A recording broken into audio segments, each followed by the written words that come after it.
Now, here we want to talk about a special type of present worth, and that is called capitalized cost. What's so special about that? When the planning horizon is infinite, we calculate capitalized cost or the capitalized worth of the investments. Well, capitalized worth is the present worth. It's very important. Is the present worth equivalent of an infinitely long series of cash flows? Well, you might ask, what's the application of infinitely long series of cash flows? Well, in business world, you don't see a lot of those applications, but in governmental investments or public work projects, projects such as bridges, tunnels, railways, highways, dams, pipelines, those are projects with longer term return, and therefore we can characterize them as an infinitely long series of cash flows. And another application of this, which is actually very common, is establishment of endowment funds, where the estimated life is long or indefinite, such as scholarship funds.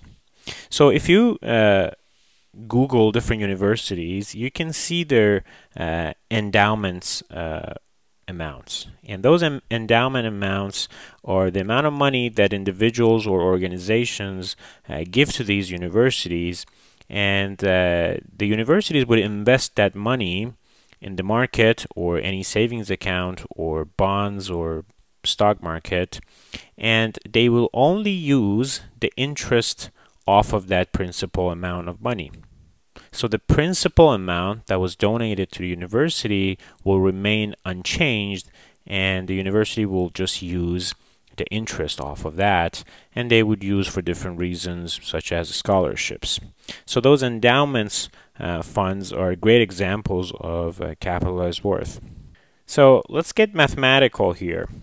So if you have a principal sum of P, and the interest for that principal sum for one period is just I times P, right? Interest rate times the principal amount. I times P is the interest. And at the end of that period, you have P plus IP in the account. But what we can do is we can spend this IP, and the principal amount will remain unchanged. We'll still have the P. So we can spend IP each period and never reduce the principal. This is called living off interest.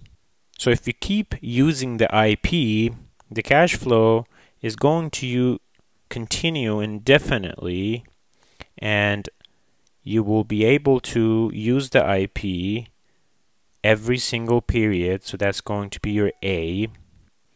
Therefore, P, or the present worth of that cash flow, is A over I. And that is exactly the capitalized cost. That's how you calculate capitalized cost, A over I. Let's take a look at one example here. How much should one set aside to pay $5,000 per year for maintenance on a small park, if interest is assumed to be 4%? For perpetual maintenance, the principal sum must remain undiminished after the annual disbursement is made. So that's just a great example of what we just talked about.